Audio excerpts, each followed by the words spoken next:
Hey guys, I'm Davey from Vanna, and you're on Alt&Core.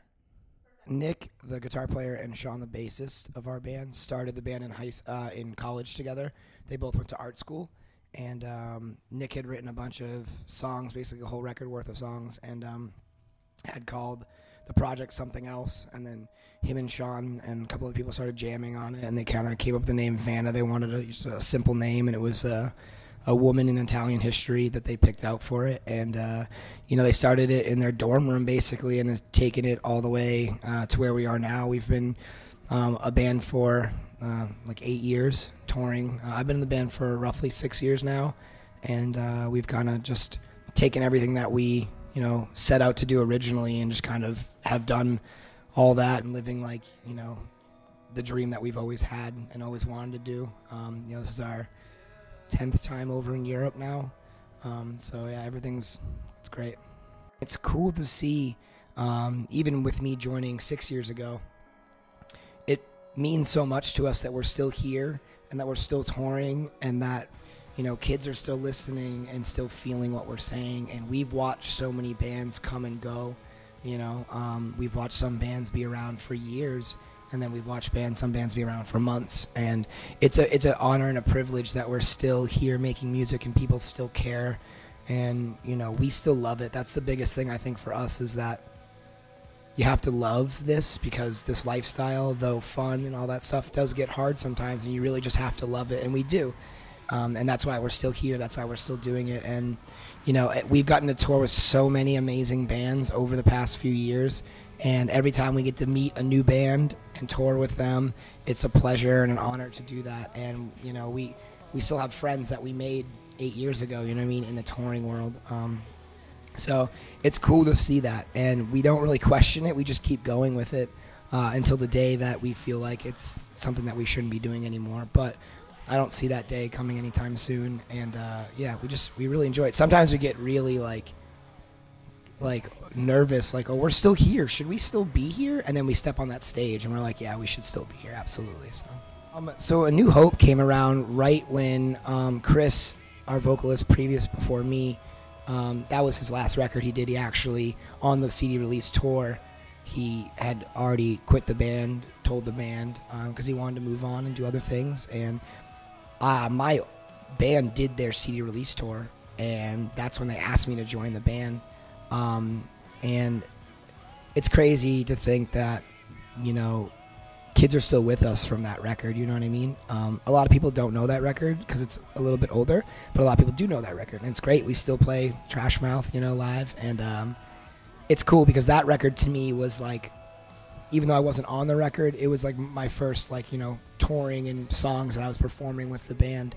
And it means a lot. You can't write the same record all the time. If you wrote the same record, people would be bored, and we would be bored with it. And I feel like the few and the far between really defined a few years of touring for us, and the way that we were kind of feeling about our personal lives at home. And that record is a little bit harder and angrier maybe than past records, because we went through a lot.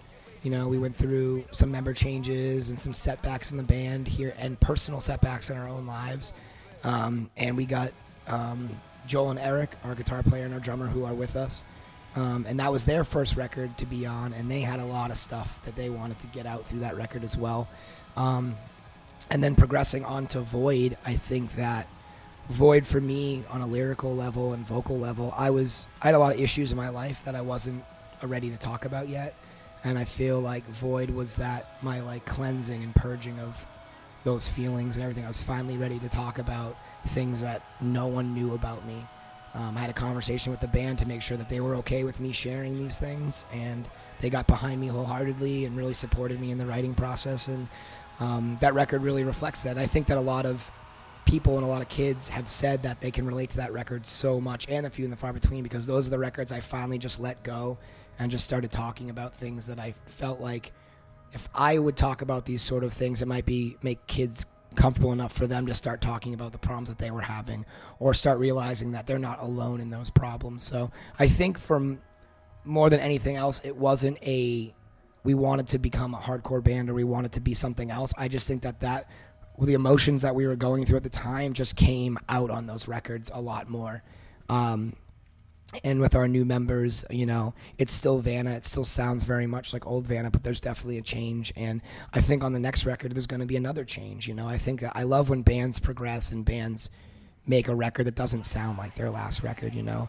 Not to say that we're going to switch up everything, but yeah, we like to try new things. There's tracks on Void that if you told Vanna, you know, 8 years ago, you're going to write a song like this, they'd be like, no way, no, we're not. Doing that record, you know, was very, I felt like I was losing my mind on that record because I'm bringing up all these past issues that I never really dealt with. I just kind of buried them, and it was almost like therapy for me, you know, and I think it was almost like therapy for the band to get all these riffs out, and this is how they, you know, I convey my emotions and problems through words, and the guys do it through their instruments, and I think that this is a very therapeutic record. After we were done with the record, I felt like we were all a lot happier in our lives, and when we started touring became very, like, almost different. We all, like, grew a lot closer after that record, and I think it's because we just all let a lot of stuff go on it, and it's just a reflection of us growing up. Yeah, exactly. So I guess I have to find more things to be mad about for the next record, I guess, because I'm kind of happy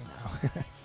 I think that people get so hung up on labels of, like, what bands are. You know, we're just Vanna. To us, we're just Vanna, and we have influences from all over the place. You know, we grew up in a pretty strong hardcore scene in Boston, all of us, you know, in New England area. You know, growing up and seeing bands like Bane and Converge at home, and it was like a lot of really great bands to be from your area to kind of model yourself after and, you know, take influence from. And honestly, over the years, you know, we're still Vanna, but sound changes, you know, and kind of things that we're into change our band. You know, sometimes we tour with bands and we really like their band and they influence us in some way, and sometimes just traveling around the world and seeing different things and hearing different styles of music. We all listen to a lot of different kinds of music, not just hardcore, not just post-hardcore. So we just kind of take influences from everything around us. You know, some people have different definitions of what hardcore is and what metal is and what post-hardcore is, and, you know, whatever you think we are, it's you can think whatever you want, you know, as long as you like it and as long as you're into it. For some reason, it didn't work out with scheduling for like almost a year and a half for us to come back to Europe. We haven't been here in so long, but I'm pretty sure we're planning to come back in the summertime and do some festivals over here and hopefully hit Paris again. We love it over here, and every time we, you know, do a European tour, we always try to make sure Paris is on it. You don't get to control it all the time, but yeah, like I said, we love it here. We were just walking around the streets and getting dinner and just like enjoying how beautiful it is here and the culture here and everything. So we love to come back. Sometimes you don't get to stop and reflect on things. You just gotta you keep on moving, you keep on touring, keep on going, and then when you get those moments at home where like you have like a month off, 2 months off, and you're like, I need a break. And then you get a couple weeks into that break and you're like, I got to get back on the road. I'm going crazy. So it's cool to have those times of reflection. And, you know, we try to take pictures a lot. But more for me, it's more just remembering things and taking moments out of my time while I'm on tour to, like, kind of stop and look around me and be like, holy shit, I'm in Paris right now. Like, I'm underneath the Eiffel Tower for the second time in my life. Like, never did I think I would be here, you know? And never would I be able to be here if it wasn't for this band. We're going to write a new record next year. We just started talking about it and just started throwing around some ideas and things that, you know, we want to start jamming on. So just lots of touring. We're going to play a lot of Void songs on all these tours, and because we really love that record. And then towards the end of the year, next year, we'll write a new one and go record and release another one, and that'll bring us all the way to 2016. So it's like, it's so funny. I already think like, you know, a year and a half, 2 years ahead, which is to most people crazy because you can't really plan that far ahead. But with us, you know, in most bands, they try to do that. So yeah, lots of touring and a new record eventually. We're friends with Chunk, No Captain Chunk. They're like, so we did their first American tour ever, and we played the first show with them was in Pomona, California, and their first tour ever, and there was a bunch of kids outside with like Chunk, No Captain Chunk signs, And I was like, oh, look at this shit here. These guys have never even been here, and there's so many kids to see them. And I immediately was like, man, like, we had checked their band out, and I was like, man, like, look at this. Kids already here with signs. Like, they must be. And they were, like, the nicest people I've ever met in my whole entire life. And when we played, all of them stage dive and were singing to Vanna while we were playing. And I was like, these kids are awesome. And we did Warped Tour with them 2 years ago and this past summer. I love those guys. I think they're really the only French band that we know, and they're not even here.